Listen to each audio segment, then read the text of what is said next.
அனைவருக்கும் வணக்கங்க. முன்னொரு காலத்துல ஒரு விறகு வெட்டி ஒருத்தன் இருப்பான். அவன் என்ன செய்வான்னா, டெய்லி விறகு வெட்டினாதான் அவன் போய் சாப்பிட முடியும். அப்பதான் குடும்பத்துல கொண்டு போய் சாப்பாடு கொடுக்க முடியும்.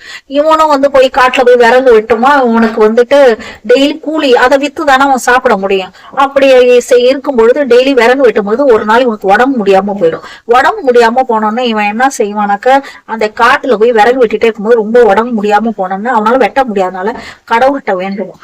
என்ன வேண்டுவான்னாக்க, கடவுளே எனக்கு உடம்பு முடியல, நானும் வறுமையில இருக்கிறேன், எனக்கு சுத்தமா உடம்பு முடியல, அதனால எனக்கு என் குடும்பமும் வாழ வழி இல்லை, எனக்கு ஒரு உதவி செய்யுங்க அப்படின்னு சொன்னா கடவுள் இறக்கப்படுவார். இறக்கப்பட்டு சரி நான் உன்கிட்ட ஒரு பூதம் கொடுக்குறேன், அந்த பூதத்தை நீ என்ன சொன்னா வேலை கொடுத்துக்கிட்டே இருக்கணும், நீ வேலை கொடுக்கல நீ சும்மா விட்டீங்கன்னா உன்னை முழுங்கிடும் அப்படின்னு கடவுள் சொல்லிடுவாரு. இதுக்கு நீ கட்டுப்படுறியானா சரின்னு சொல்லிடும்.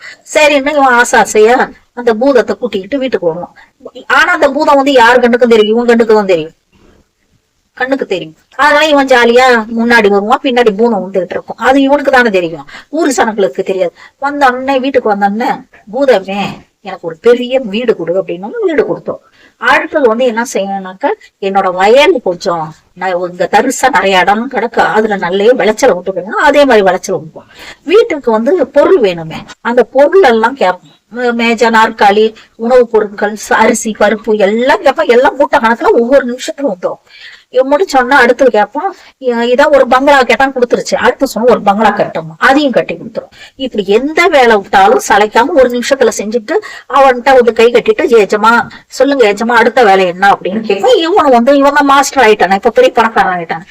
இவன் என்ன செய்வான், சரி நான் உனக்கு எல்லா வேலையும் கொடுத்துட்டேன், இப்ப நீ எந்த வேலை சொன்னாலும் டக்கு டக்குன்னு செஞ்சிடற, இப்ப உனக்கு ஒண்ணும் வேலை இல்லையே அப்படின்னு சொல்லுவான். வேலை இல்லையா அப்படின்னு உடனே அந்த கடவுள் சொன்ன மாதிரி இவனை சாப்பிட முடியாதோடனே அவனுக்கு ஞாபகம், ஆஹா நம்ம வேலை கொடுக்கலாம்னு நம்மளை கொன்னுடுமே, நம்மளை விரட்டிட்டு வருது, என்னடா பண்ற, எங்கெங்கயோ ஓடி ஒழிவான். ஓடி ஒழியும் போது கடவுள் சொன்னது ஞாபகம் வரும்.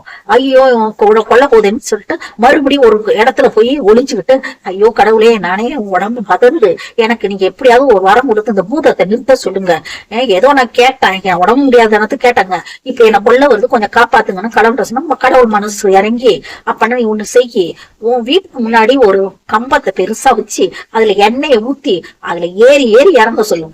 இதுவும் சளைக்காம ஏறி ஏறி இறங்க சொல்லு. அதே மாதிரி ஏறி ஏறி இறங்கிட்டோம். எப்போ உனக்கு வேலையோ அப்போ மட்டும் அதை கூப்பிட்டு வேலை செய்ய சொல்லிட்டு மறுபடியும் அதை ஏறி ஏறி இறங்க சொல்லு அப்படின்னா அதே மாதிரி சொல்லுவோம். அதே மாதிரி ஏறி ஏறி இறங்கும். இந்த கதையில இருந்து என்ன தெரியுதுன்னா, நம்ம வேலை செஞ்சுக்கிட்டே இருக்கணும். நம்ம வேலை செய்யலன்னா நம்ம மனசுல என்ன வரும், தீய எண்ணங்கள் வரும், கெட்ட நடப்பு வரும். அதனால பயனுள்ள வேலையா செய்யணும், சோம்பேறித்தனமா இருக்கக்கூடாது. ஒருத்தன் சோம்பேறியா இருந்ததுனால தானே அந்த பூதம் அவனை முழுங்க போடுச்சு. அதனால நம்ம சோம்பலுக்கு இடம் கொடுக்காம எப்பயுமே சுறுசுறுப்பா இருந்து நம்ம வேலை செஞ்சுக்கிட்டே இருந்தோம்னா நம்ம வாழ்க்கை வளமா இருக்கும். இந்த மாதிரி பூதத்துக்கு அடிமையா இருந்து நமக்கு உயிர் போற அளவுக்கு நம்ம கஷ்டப்பட வேணாம். அதனால எல்லாரும் சுறுசுறுப்பா இருந்து நேரத்தை பயனுள்ளதா செஞ்சு நல்லா வாழ்க வளமுடன் இருங்க. இதுதான் அந்த கதையோட மாற்றம்.